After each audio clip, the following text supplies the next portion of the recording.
Hey, everybody, welcome to Everyday Fi. I'm your host, Megan Combs, and I'm here to tell you that you do not need $1 million book deal or a famous blog to reach financial independence. By exploring the lives of everyday people pursuing Fi, I'll show you how to forge your own path to financial freedom the everyday way. So today I'm actually talking with a financial expert and CFP. His name is Ryan Derousseau, who has a lot of clients on the path to Fi, actually, which I know everybody's shocked. Oh, Fi people don't go to CFPs. What? Of course we do. There's so many of us that some of us need the help of an expert to write us on the path. And he's actually seen a common challenge amongst them. I'm not going to say what it is. I'm going to let him introduce himself and give us a little bit of his background.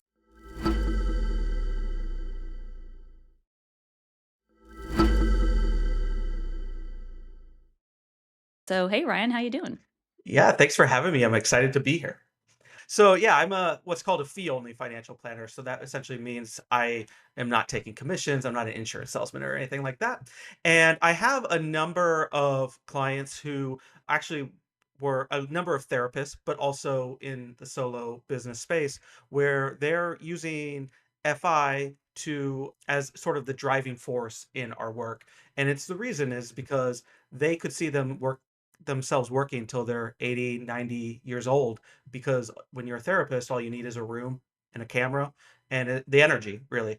But what I'm always saying is they shouldn't. That's fine if you want to work till you're 90, but you don't want to be forced to work till 90. And there's a big difference between that dynamic. And so the other thing that they're battling because they are in sessions all the time is burnout. And burnout can show up in many different ways from through the hours that you're using and working, but it can also be found in ways if you're trying to do FI too fast or saving too fast and not living for today. And so I get to see kind of both sides of the coin in the work that I do because, as we all know, anyone who's listening to this, FI has many great attributes, but then if you're being too aggressive and whatnot, it can really start to drain. And so I think that's what you wanted to talk about, and I'm definitely happy to dig more into that. Yeah, absolutely. So, burnout, it's so funny that you said this, and we were talking before we recorded that. I mean, even for people who aren't therapists and people who are even not on the FI path, like burnout is a really notorious aspect of our lives today in this productive, heavy, capitalist, late capitalist Yeah. society that we're Yeah. in, where you're only valuable if you're producing something. And yeah, so I totally get it. And I wanted to go back. So you said some of these, so most of your clients are therapists, which is awesome. And I wondered, okay, I have so many questions about this. So I'm going to back up even further. Sure. Why are most of your clients therapists? Like, are you specifically looking for therapists, or is that like your niche that you know, or is there something else you just like, are you the therapist whisperer when it comes to being a It's CFP? a no, it's a good question. It's actually a common question that I get. And I should say that, like, a lot of my clients now are self-employed. So it's starting to expand, but essentially, I used to be a journalist. That's what I was before. I was a financial advisor, and one of my first jobs, in fact, was covering financial advisors. And so I actually learned, like, what was good and what was bad, but also in that world, I would look at my bosses around me and never wanted their job. And so the result of that was I was often working for myself. I worked for myself for about 15 years. I still technically work for myself. And so when I made the switch to financial advising, I was like, you know what? I want to work with solo business owners, small business owners that like I know their life. Like, I know the struggle with cash flows. I know the struggle with uncertain income. And so when I decided to go to financial advising, I reached out to those people, a group that I realized had the same exact issues. They just had HIPAA compliance, were therapists, and they really needed the guidance. And so they were my first initial sort of connection. And hey, I actually like talking to therapists quite a bit. And so it ended up being a very good mix. And from there, I've started to expand into other like solo businesses and small businesses. Yeah, that's so cool. So, okay, I'm gonna dive in a little bit more here. I know I'm kind of taking you guys away from the burnout topic. You guys are just gonna have to wait. I'm sorry, because I want to get to know Ryan a little bit. But I'm so curious. We do have a few people in our community who whenever because we're so obsessed with finances, right? A lot of us go into wanting to be financial coaches or CFPs when we quit the, corporate career jobs and do something similar to you. So, if Yeah. somebody is maybe wanting to do this, what advice would you give them for starting their own like CFP firm, or and even if they wanted to target like you did a certain set of clients, like how did you accomplish that? I know that's two questions in one, which a journalist is like naughty naughty, but I did do that. I did do that. Well, I'll start with the second question first, I think. And in terms of how you do it, it's almost a try and fail scenario because there were many sort of areas in the solo business world that I tried to go down. I remember I learned about recruiters and I was like, "Oh, well, maybe that's a route." Or I can't remember some others, but they were just like and I didn't necessarily want to do journalists because, I'm a journalist, I didn't want to talk to journalists all day. And so but I chose a few different ones and I figure and it's just kind of what connected in that case. And so, in general, if you're going to be looking for a niche, you like need to kind of understand a niche that's broad enough that was gonna have sub niches, and within that niche, kind of fail some before you find your people, but you'll find them if you're persistent enough. In terms of the process of, actually building the firm, like there's 2 parts to it because the one thing about the CFP that's difficult that most people do not get access to is the hours, because you need a certain number of hours of training in order to do what you do. Because I was a journalist for so long and writing about financial topics, I qualified for those hours. And so I did not have to go through like internal in a CFP firm getting those hours. And so that did I was lucky in that way. And that's not what everyone can do, but they could use financial coaching. They can use other sort of tools to do it. It's just it's not a short path in that way. Yeah, for sure. And so I'm guessing if you just have like a personal finance blog, that doesn't count. Or a Yeah. podcast. Like I have tons of hours. Like, does this count? I don't know, you maybe. Yeah, I Yeah. mean, honestly, I would if it's something that you are truly interested in doing, you can go to cfp.net and you can submit and see if they accept it. They might accept it. And then if once that's accepted, then you could easily do the other stuff because the other stuff is more manageable even if it's a lot of work. Yeah, so that's awesome because I think the hours is what I've heard, and even for myself, because I was looking at getting like the financial coaching certification, and I was just like, I Mhm. don't care about that. Mainly because I don't really want to do that one-on-one thing. I don't feel qualified enough to give people actual financial advice. That's why I bring people Yeah. like you on, because the only thing I know how to do well is Google stuff. But I've definitely heard that the hours is one of the trickier parts. So it's nice to know that it's not like as rigid as we might have thought it was. I Yeah. know one of my co-hosts who comes on sometimes, David, who of course people who are regular listeners have heard him a couple times, and he's going to be coming on regularly as kind of my CFP consultant because he did pass the Nice. CFP and he wants to start his own firm. But he was like, yeah, the hours are the hard part. So I'm going to go work for a CFP like firm first, get the hours, and then start my own business. And I was like, okay, so maybe That's great. this might open it up for him. For people who are really pursuing FI on their own without like guidance on it, and the fact that they love this stuff and researching this stuff, the one thing about the CFP it does is it opens your eyes to the wideness of the financial space because so much of FI is focused on cash flow, reducing cash, increasing income as much as possible, and very cheap investments, that sort of thing. And while all that holds true to what I do to this day, because I'm fee only, I'm not selling people like bad funds or anything like that. I'm putting them in index funds. But it does open your eyes to the wider financial space in ways that like I never even realized would happen. Yeah, so that's another question that I want to ask, and this is going to be a little bit of a challenger because, like I said, a lot of people in the five community are DIYers. Like we don't Yeah. normally go to CFPs, right? So, what is your argument for having a fee only CFP as somebody who's in the FI community and seems to kind of know what they're doing already. Well, there's a couple reasons. One, like, we know what we know, and we're kind of putting that notion onto our financial plan. But when you're doing something as big as retiring as early as you are, there are 1,001 scenarios that could come up that could derail that. And having someone else's eyes on that, even if it's a one-time plan where you're just kind of checking in with someone to have an expert look at it, can really kind of show you in ways, whether it's taxes, whether it's investments, whether it's even potentially insurance, depending on the situation, just other ways to frame the scenario. Because it's not like you talk to a CFP and they're going to be like, or a financial planner, and they'll be like, well, you can't FI, you're crazy. Like, that's wild. No, they're not going to do that. If you find a good one, they're going to like work with you in terms of what your goals are, because that's really where we start, is what is your goal? Like, it's one of the first conversations I have with someone is, what do you actually want to get out of this? And what do you want to get out of your financial life? Because I'm not working with you to get the highest number at the time you die. What I want to do is reach goals along the way.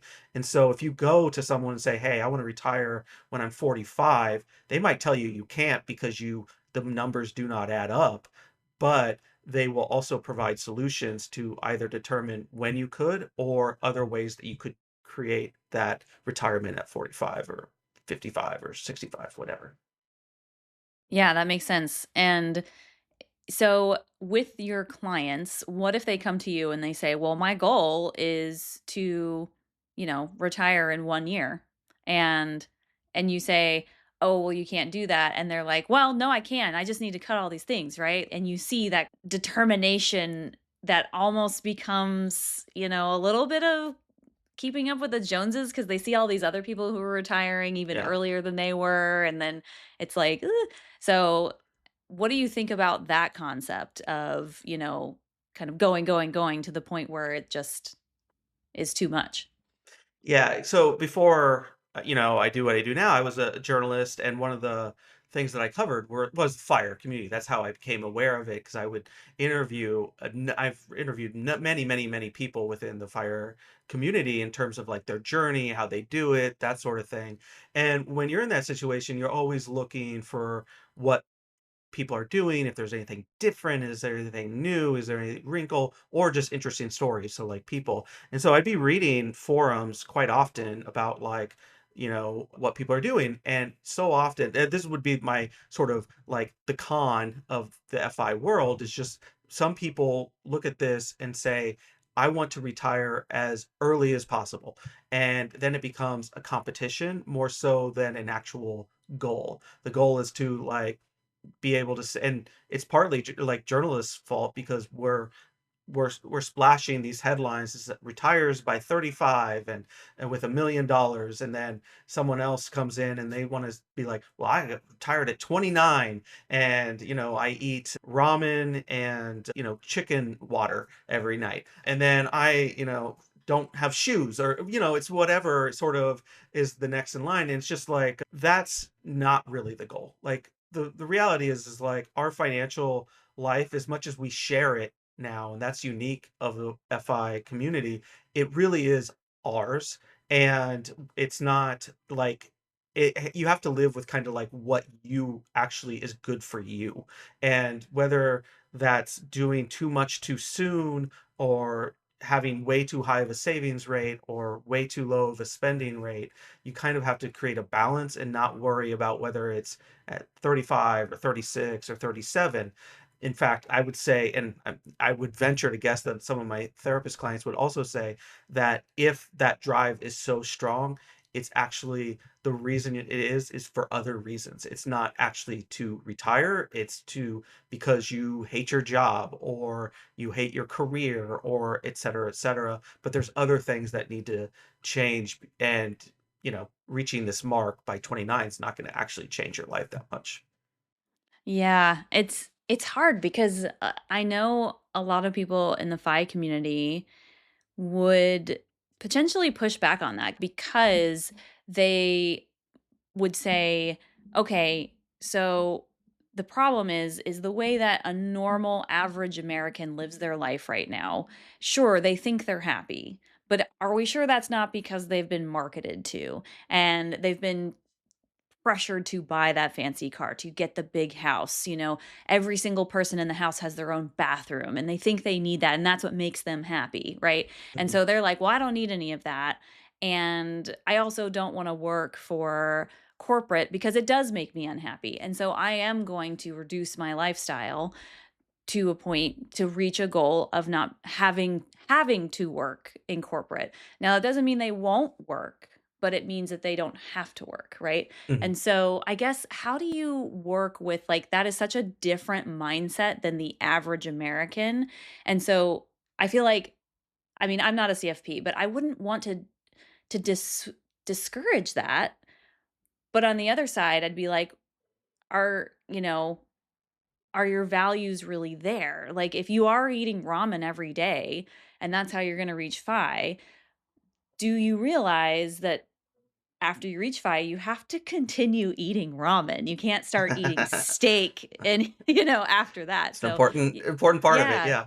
So I Um, guess do you get clients who kind of push back on that on you a bit and like kind of like, no, I really want to do this. Like, just help me figure out the numbers. Like, how do you approach I that? I don't well, one, I don't tell people how to spend their money. How I would spend my money is completely different how you would spend your money. I don't care about cars. Drive a minivan. It does not matter to me. It just gets me from A to B. Meanwhile, I have clients who really care about cars. So, like, as long as they're living within their income and means, like, and reaching the goals that they want to reach, I don't care. And so part of like the planning process in general is just figuring out what someone cares about and what they don't care about. And then figuring out are the funds actually funneling to the things they care about. If someone was coming in and saying like I have all these plans for when I retire early or have reached financial independence, but for now I'm spending like $3 a day or something like that. What I would then do is show scenarios about, well, what happens if you spend $100 a day? And what does that look like for you from a retirement standpoint? And let's say it's like, oh, well, it's only a year later. And now it's on weekends, instead of like just sitting and reading a book, I'm actually able to like go out for a coffee with a friend or something like that. Then that might be a true benefit to their life. And so it's not so much about dictating how they spend or what they're spending. It's just what is the amount that they can spend if they're going to also save this much and this much and this much. And if they save this much and this much and this much, what does that mean from a retirement or financial independence notion? Yeah, for sure. So it sounds like you can basically have burnout coming at you from two sides, right? You can have burnout from your job, which Sure. is super common, right? Most of us Yeah. experience it. But then you can get burnout from pursuing this FI goal so hard because and there's even like a comparison part of this because you're seeing, like you said, all these headlines of people retiring when they're 30 or 35 and you're already Hmm. 40 and you only just found it. And now I feel late and now I'm like, I'm so behind. I Yes. have heard so many people. I mean, there's a whole podcast called Catching Up to FI Yeah. of people who are like, I found this movement too late. And it's like, how do you approach that kind of mindset or how do you approach that and in knowing that this is going to cause burnout or maybe somebody's already in burnout because of this extreme goal of FI? Yeah, and that's I think and this is probably pretty common. You may have experienced this too. When you first learn about it, there may be an urge to over save or underspend for a while because either you just got to catch up or you're just so excited about the notion and it's kind of opened your eyes to the possibilities. And I do think there's just a natural progression of initial wave cutting back and doing that, and then What you don't want though is then after that initial wave being so discouraged because you can't keep it up. Because the reason you can't keep it up is not because you're a bad person or you can't do fi or anything like that. It's just because you overcorrected on the other end. So we just you just need room in order to something that's actually workable for you. Because like I mean, in my field, like every financial plan is different. Everyone's fi journey is going to be different, and what their needs are and what their numbers are going to look different.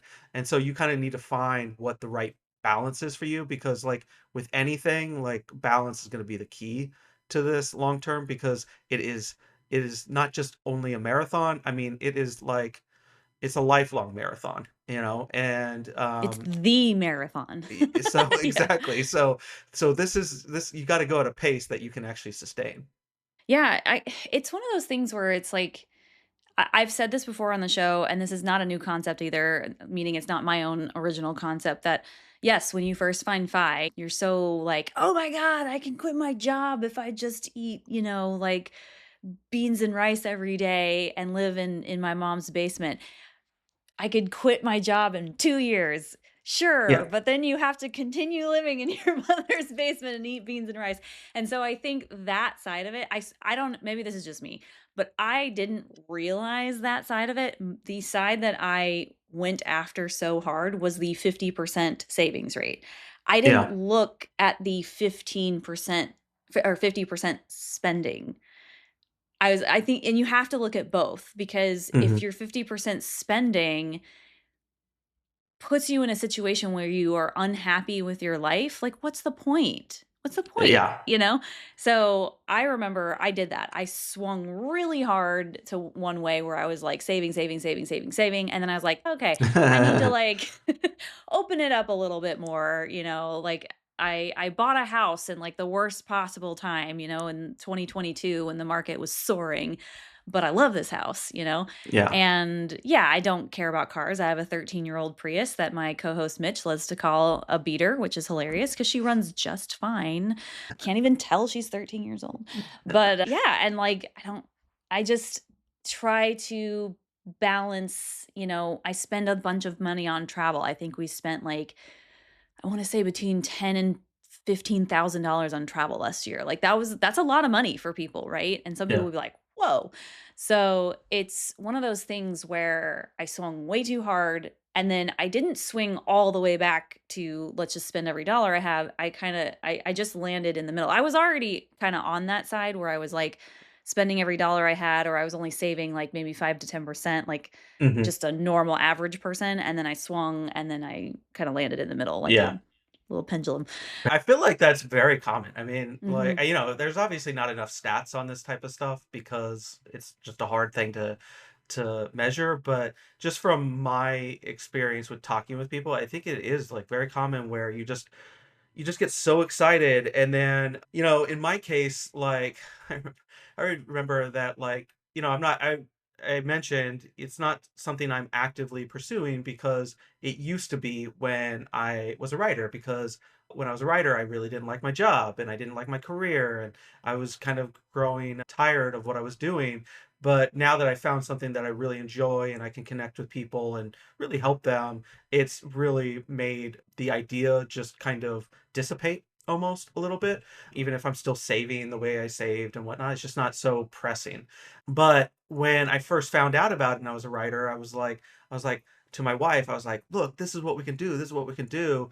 And she's like looking at me sideways, like, yeah, I don't want to do that. So I remember I would get frustrated because she wasn't wanting to go with my mindset a little bit, when she was perfectly within her right not to go with that mindset. And so she actually helped balance me out a little bit as well when I first found the community, because I would have been as gung ho, probably it sounds like you would have, that you Yeah. were as well. Yeah, for sure. And I mean, I still am pretty gung ho about it. I just was like, I want to be gung ho and then also live the life I want to live now, because time is the only thing that you don't get back, right? Right. And you can always make the money back. I actually just so for people who've listened to the show, a lot of people know that my husband and I were on a fertility journey, and we just had to drop about $27,000 all in one fell swoop out of our HSA to pay for some of that. And we've already made half of it back, and we only just did that in October. Yeah. So, and it's December right now. So, I mean, you can make the money back, especially if you are invested. Like you can make, but you can't get the time back. And so I was like, I want to live the life that I like now. And I will tell people, I'm not going to talk a lot about this, but I did finally put my notice in at work.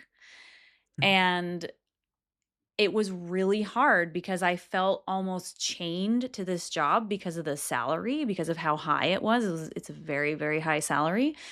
And, but I was like, I don't want to only have a job because of the salary. Life is way too short for that. And so our life is now, it's very interesting because we almost are going to this point where we swung all the way back to the other side where our savings is actually going to go quite low, like pretty low. Like right now it's around hovering around 50, easy 50. Like we are living a very nice life and we're easily saving 50% because we make a lot of money.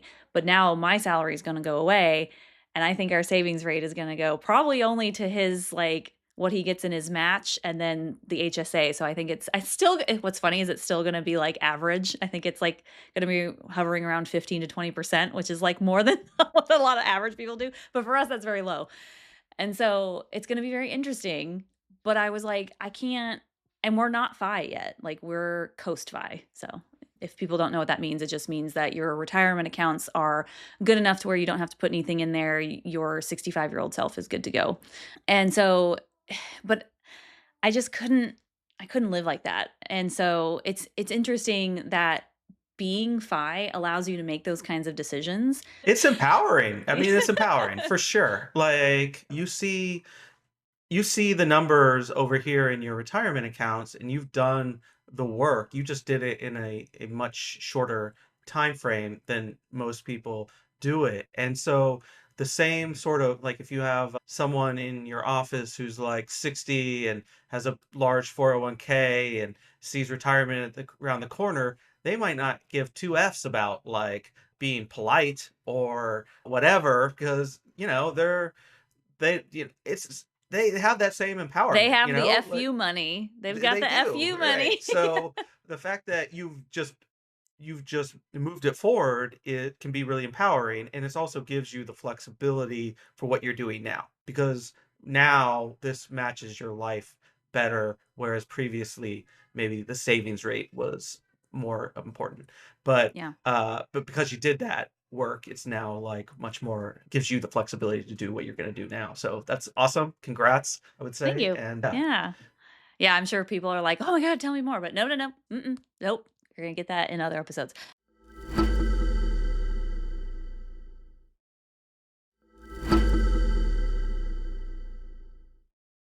So if somebody's listening to this and they're like, okay, but I really hate my job and I really have got to get out of here and I don't really want to work for anything else. I just want to reach five because I know I'll be happier. And I see all these people doing it and they're comparing and comparing and comparing. Like, how do you talk them off that ledge? Like, you're not telling them how to spend their money, right? But how do you kind of like help them see things and reframe a little differently to maybe get to the point where it's like, they need to understand that now is kind of the only thing that's guaranteed? How do you approach people who come in like that? Or have you had clients that are like that? it, not so much clients, but I've come across it quite a bit.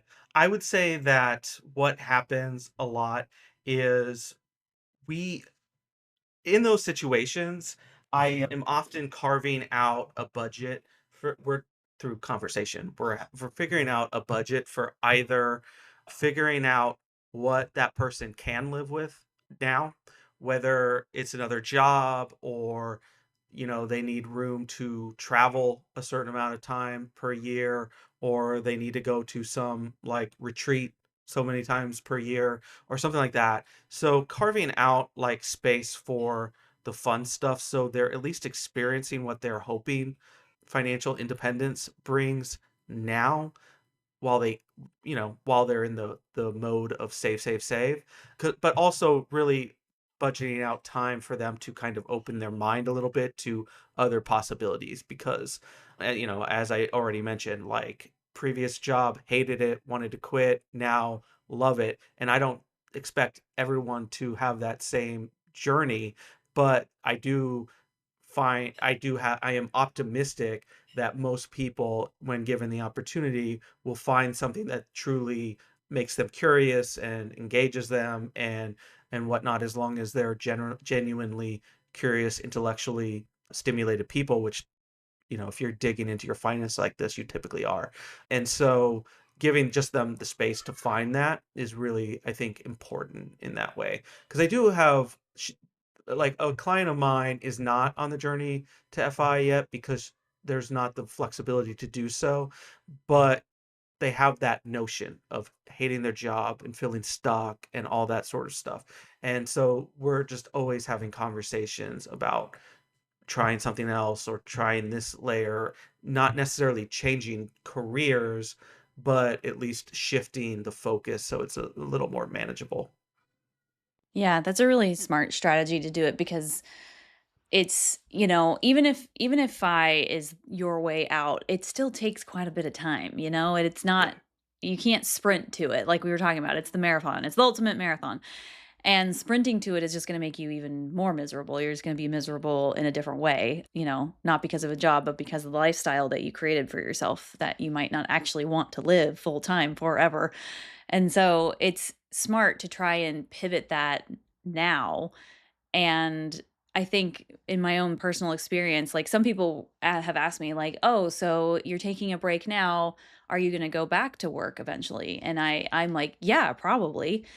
I mean, obviously I've got the podcast. I'll be doing stuff with this, but I don't see myself as, like, retiring right now. I'm just taking a break and then going to revisit the idea of a career another time. And because I know what it's like to work in corporate and make all of that money, and I've had that experience, and I don't ever wanna do it again, and money is not gonna convince me to go back, I can now focus on things that actually bring me, like, joy in my daily life and do something like you did, where you found something that you actually enjoy doing. And I think I'll still want to pursue financial independence because that joy might not be forever, I might not love it forever. And so I want that ability to pivot because, I mean, the career I'm leaving now, this is my second career. So, and I'm not even 40 yet and I've already had two careers. I am one of those people who's just like, my career in life is having multiple careers. I I'm not taking this. Almost everybody at work, when I put in my notice, they were like, "Where are you going?" And I'm like, "Nowhere." And they're like, "What?" And they think I'm saying nowhere like I'm not leaving. I'm like, "No, no, no. I mean nowhere. Like I'm not going anywhere else. I'm not working anymore." And they're Right. like, "How can you do that?" And I was like, "Well, it helps having a husband who can work." But it's that does help. It's one of those things where I don't want to not work ever again, but I don't know what that future work is going to be. Like, Hmm. people have asked me that, "Well, once you do start working again, what will it be?" I'm like, "I have no idea. Yeah. And I'm gonna again, let life take me." you're creating space to figure it out, Yeah. and you've been able to create space. I mean, that's amazing. And like, I think a lot of times when we're doing the spreadsheets or the numbers on a platform or something like that, what gets lost is all the fluctuations, because like, when we're doing like a 7% return rate or a 6% return rate, it's just 6%, 6%, 6%, 6%, compounding, compounding, and it looks like a straight line. And as we all know, investment management, like, investments go up and down way more or way less than that every year. And the same could go for a career, same could go for your when income comes in and all that sort of thing. I was talking to someone else, not on the FI, space, but they help people who were improperly prisoned get out of prison. And basically the business is, you're working with people to get them out because you first have to get them cleared, and then a civil suit comes, and that's when they eventually get paid. But it could be 3 years, 4 years before they ever get paid. You want to talk about like ups and downs and income, like that's like the most kind of absurd that I've ever heard. But in reality, like that's what life is. And so I think that sometimes maybe that gets lost a little bit in sort of just the figure conversation. It gets lost sometimes a little bit in even the financial planning conversation because we're kind of just taking income and projecting it out. But obviously, it doesn't work that way. Yeah, I am so with you on that because I have been tracking my spending for years now, over a decade, and every single year it's different. Yeah. Every single year. And I don't know, maybe my life is just way more in flux than other people's lives, but like my every single year is different for us. Like I was living alone. I now live with my boyfriend. Now we're husband and wife. Now we're going to have a kid. Now we're going to have another kid, like now we're going to maybe get a bigger house because our 2 bedroom, 1 bath house cannot fit all of our children. So it's one of those things where it's like I never understood planning based on like the now forever. I'm like, Yeah. that doesn't make sense. I mean, it does. It's a It's all you snapshot. have. Yeah, it's just a Yeah. snapshot. So you have to like update it every year. But to me, that just makes it hard when it's like, "Oh, are you on track to do this X, Y, and Z in 10 years?" I'm like, "I don't know, probably." I Yeah. mean, but who knows? Like I a year ago, I would never have guessed that I would have be leaving my six-figure job right now. I Never. mean, Yeah, I didn't that's think I awesome. was ready. You see that on the expense side too. I Mm. mean, you say 1 month, "Hey, I only spent $10. Like, I can do this moving forward." But then, you know, your car gets totaled, or you wanna go on that vacation, or something else happens and you didn't really plan for it. Because that's honestly the costs that kind of derail budgeting is the non-monthly costs, and when those pop up, obviously you can't keep to the set $4,000 if you're not accounting for those sort of surprises. But I would say even more than income, that's where you see the most like fluctuations, just even in the spending. Yeah, would you maybe tell people to look at spending from like quarterly, like biannual or even annual spending versus monthly spending?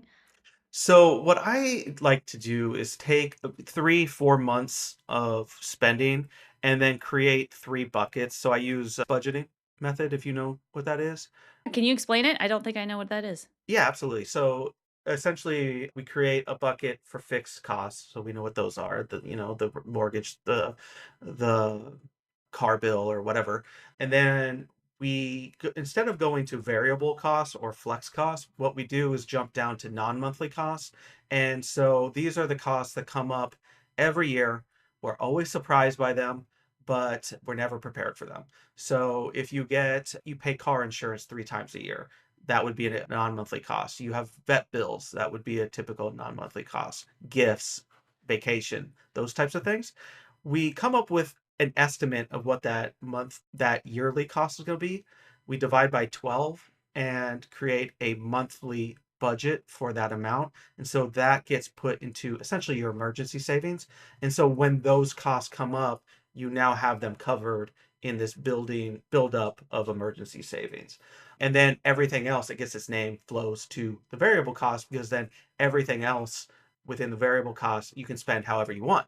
Like if you want to spend $1,000 on groceries because you have $2,000 in variable spending, then you can, and or $1,500 on entertainment and not eat for the entire month, then you can. Like that's okay. And where savings goes in, we put right at the fixed cost. Yeah, I knew that Yeah, question was go coming. yeah, Fixed costs could is you see where, me? I was like yes, gonna pounce. yes, that's where we put the savings. So we're accounting for that right from the beginning.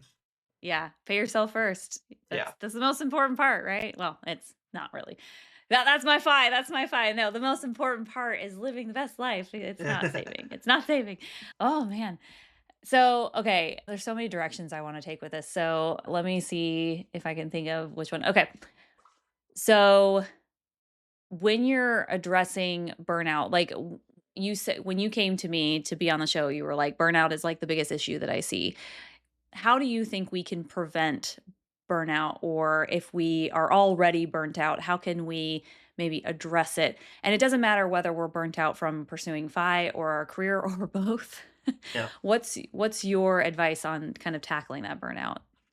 Yeah, there's many sort of ways you can think about this.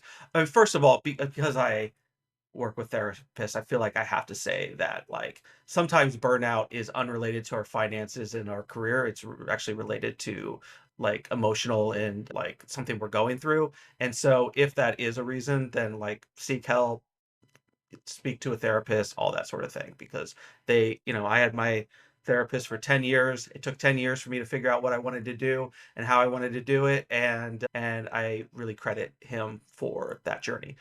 We are So pro therapists on this show. I've had a therapist for 9 years, so yeah. So woohoo. that is first and foremost because sometimes it's just beyond the finances. When it's coming to the finances, then it's figuring out sort of why the burnout exists. Like where in your balance sheet or your cash flow is it causing? Are you feeling that burnout? Is it because you're saving too much? Is it because you're sitting at home 7 days a week and just playing video games or watching TV because you're afraid to do something? We need to figure that out and then create space for that. And then if it is career wise, I think I mentioned this. I mean, we're creating space for that, right? So it's really kind of a guessing game. I don't know if you ever did this when I was in my previous career and feeling burnt out a lot, I would always Google like career options, X, or like career options for someone who wants to work from home, or career options for someone in their late 30s, or whatever it was. And so I was always kind of researching other ways, and it got me nowhere, like nowhere. And so part of it is creating space outside of just like Google or now like Chat GPT or AI to actually explore and experience some things because that's going to help a lot more than just like youth in your room kind of thinking maybe I could do that or maybe I could do this or maybe I could do that. Yeah, so almost like experimenting with what you might want to do. So would you say it's like doing volunteering or like I guess I tried ha it. I tried yeah. volunteering. I mean, honestly, there's no formula, right, for Mhm. this type of thing. The reason I knew I was on the right path is because, I had to take an education program to get the CFP because I had classes that I had to like get certified in, and I just rolled through them so fast. Like they were it was very invigorating. I have a picture of she's now 3, but my almost 4, but like an infant in my arms while I'm reading an estate planning book, like that's this thick. But I look at that like kind of like, because it's like I didn't know what was kind of ahead of me at the time, but, like, I was so focused on what I was doing and just kind of getting through it, but it was very invigorating. And so it became like, well, this is a pretty big sign that I should kind of move this way. I'm doing the right things. And then when I got the credentials, I I connected with the group that I'm currently at or like compliant under. And, at the time I was like, well, I'm going to be a writer who does a little bit of financial advising and whatnot. But within like a month, I was like, no, let's just be a financial advisor. Let's just like go for this and let's like do it. And so you're going to know once you find the right thing. It's just like, you got to try some things before you like realize, Yeah. Again, I have 2 questions and they lead off into separate directions, and so we have time. So I go hate when that whichever happens. direction. Yeah, okay, so Fork in I'm the gonna road go here. yeah, it totally is. Okay, so I'm gonna put this out here, so I have to circle back because everybody's listening. So the first question is gonna be about what about your first career as a journalist burned you out? And the second question that's gonna move us in a different direction is what if you are going down a different career path and you have those sunk costs in there. You're like halfway through the CFP class or a coding boot camp or something, and you realize it's not for you, but you've already kind of Mhm. paid for it and you're already there. Like, how do you redirect? So, yeah, you choose, Ryan, which path you want to take first, and then we can go to the next one. I will tell you, I may be able to connect these paths. So let's see. So the journalism one, I think I was just unnaturally, it was just a bad fit from the beginning. And I thought that, like, well, once I got the right article or the right interview or the right break, that it would just like go a different way. But really, I wanted to be like a writer. I wanted to be like a fiction writer and book writer. And obviously, that industry's in tough situation these days, so not always the easiest path anyways, but I just looked at journalism as a way to get paid while I write, and but the act of journalism wasn't necessarily something that I loved doing or anything like that. So it was never like a real good fit for me, other than I could write and I could interview people and I can talk to people and that sort of thing. And so I was from a very early on in my career, I was looking to get out. I just didn't know how to get out. And it's a shame, like you waste a lot of time. But I also, to connect to the other path, like when you're going down that path, it's really hard to find, but this is all a journey, and so we learn from all that we're gaining. So, yeah, you might go down a path that ends up like not working out, but you have now created more knowledge for yourself and a knowledge base for yourself that you can use in ways that you can't even imagine right now.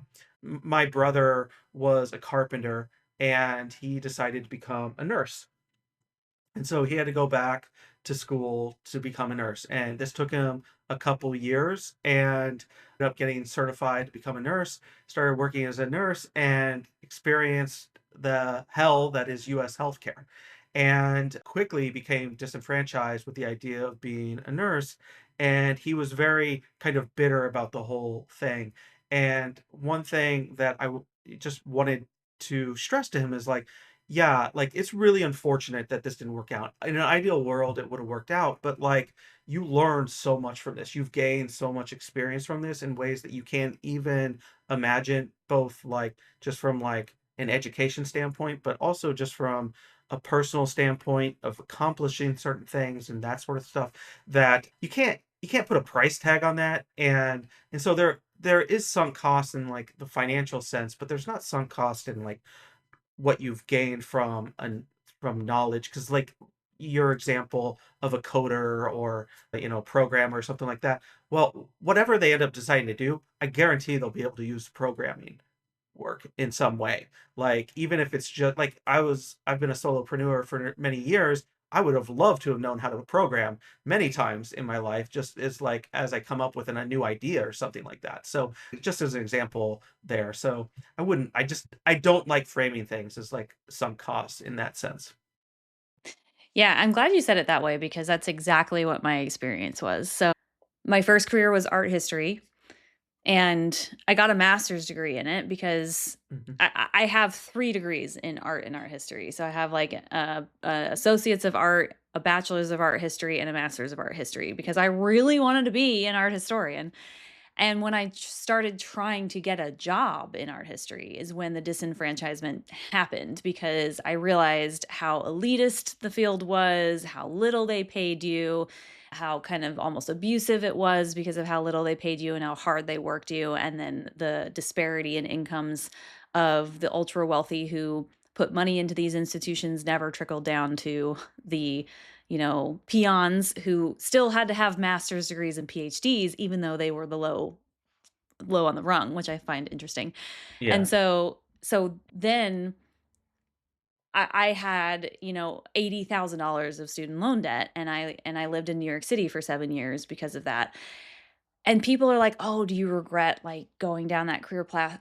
Do you regret the student loans?" And I'm like, "No, I don't." First of all, I think regret is a really pointless emotion because why regret something that obviously shaped who you are as a person? Mhm. I loved living in New York most of the time. Some of the time I hated it, but it seriously shaped me so much. It's where I found my therapist who shaped me so much. It broadened my mind. I was very much of like, white, brought up mostly in the South type, very like didn't know broader world and like didn't know anything about diversity and like didn't see other people who didn't look like me for a very long time, and so it was great, and I was so thankful for that. And then I was that person who took the coding boot camp.